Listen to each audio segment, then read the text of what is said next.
For years on the job, one thing that I've never really engaged in is, playing around or messing with Becky and them. I've never did that because I've always seen that end pretty bad.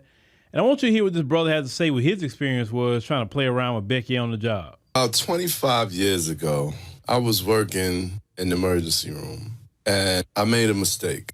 I did something young and dumb and foolish. There was like a rubber band that a bunch of lab test tubes came in. And so I took the rubber band off these test tubes and I shot one of my coworkers in the back with the rubber band. I was probably about 5-10 feet away from her. And I shot her in the back, like in between the shoulder blades. It wasn't nowhere sexual. It wasn't in her butt. It wasn't in her breasts. It wasn't in her crotch area. It wasn't in her face. It was in the back, the middle of her back. And not super hard, it's just a rubber band shot. She turned and looked at me like, with a strange look, like, what are you doing? And I smiled and laughed and picked up the rubber band and kept it moving. Shouldn't have done that. It's wrong.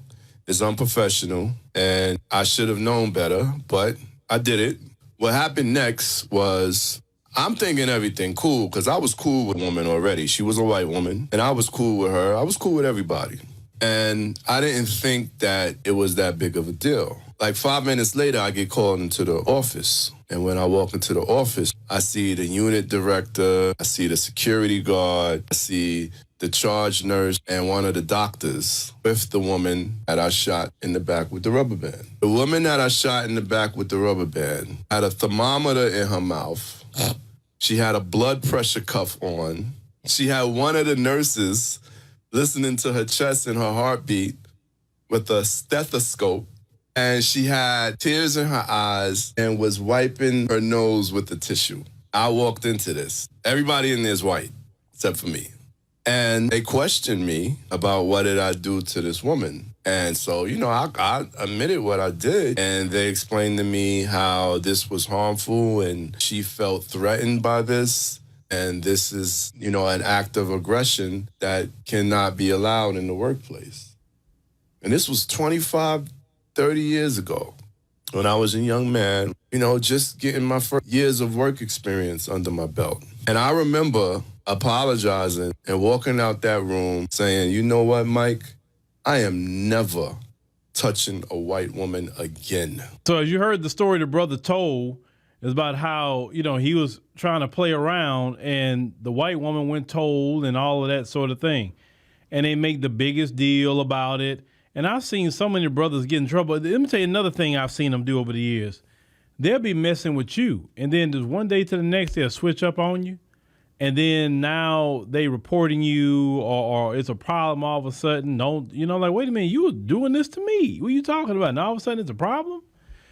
So what I tell brothers on the job, man, you there for your paper. You ain't there really for no woman. You there for your paper. And if for some reason that, you're interested in a woman, whatever, do that off the clock. Don't do that on the clock. Don't be playing around. My thing is like this. He said he was young, being unprofessional. I go to work. I'm a professional. I'm going to act like one because I'm here on a mission. And my mission is to get my paper, to get my bag. That's it. And I'm not going to let nobody stand in the way of getting my bag because that's just what I'm here to do. When I filled out the application, I didn't fill out the application and go mess around with Becky and them. I came over here to get some money.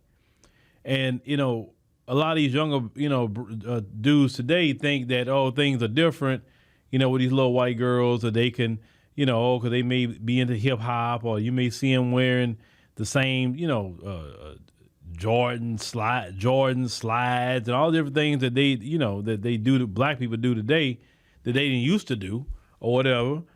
You see them in the same nightclub you're in, the same lounges you're in, like everywhere we at, they'll be at. But rest assured, she's white. And no matter how, Beckisha she tries to act, she's white.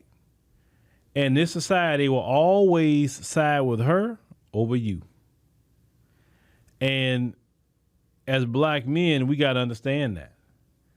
Now, if you want to risk your freedom and all of that to mess with them, it's on you. I mean, who am I to stand in somebody's way? I'm not on that Dr. Umar stuff, questioning you about this, questioning you about that. I'm the cautionary tale guy. I'm the guy that say, hey, look what happened to him. Look what happened to him. That's the guy I am. I'm not going to sit up here running around here talking about snow bunny crisis and all that. Because it's not a crisis. Because the majority of black men are with black women, period. So it's not a crisis. It's just you latched on to that, and people, for some reason, I guess, view that as controversial. And so that's where you get a lot of clicks and views from. I mean, that's what he wants to do. And, you know, I mean, it is what it is, even though I think, you know, going well over a decade, not getting the school up, now that should be the conversation, you know, not what somebody else is choosing to do. Because at the end of the day, you know, I tell people all the time, it's your life, your freedom, your whatever you got going on. It's your business. I ain't got nothing to do with it. I'm just gonna be responsible and tell you what could happen, right? Engaging in those relationships. That's it. You got this brother telling you what happened to him. There's a lot of brothers that lost their job. A lot of brothers have got locked up. I never forget a story I covered out of Louisiana some years ago. It was just, both of them were teenagers now, both of them. The boy was like 17, the little girl was 16, and she was sending him naked pictures. And her father found out about it. He calls the police and all that. Now, remember what I said. His daughter sent pictures to him, even though he's under 18 too.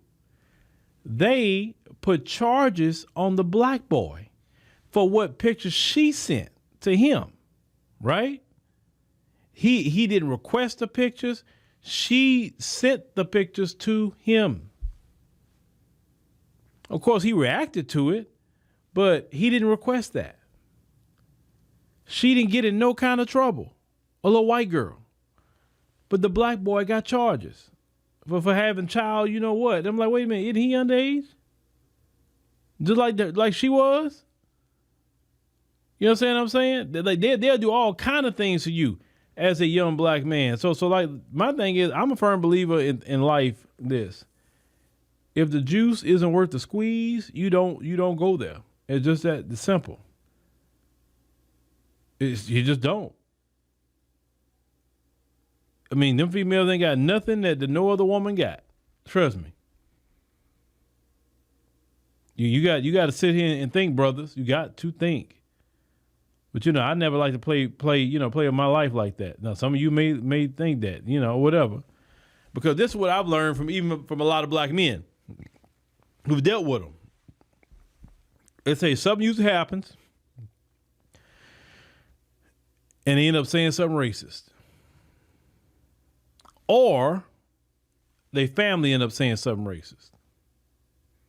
And when their family say something racist, sometimes they just quiet. They don't go off. They don't go in. You know what I'm saying? Why subject yourself to that? I would know. It was not an option for me to subject myself to anything like that. No, forget that. But yeah, don't go on them job playing with them white women like that. No, don't play with no woman like that. No, they don't care if she black. Don't play with no woman like that. Look, hey, you want to play like that? We can do that off the clock. Here, I'll talk to you. We'll be cool, but I'm not putting a hand on you. I'm not shooting no objects at you. I'm not doing none of that here. Not at the job. No. My paper is way more than that. You want to holler at me? Hey, we can go catch some dinner or something, you know, after work or whatever. But other than that, do not mess up your paper, fellas, please. Or your reputation, and definitely don't jeopardize your freedom for Becky.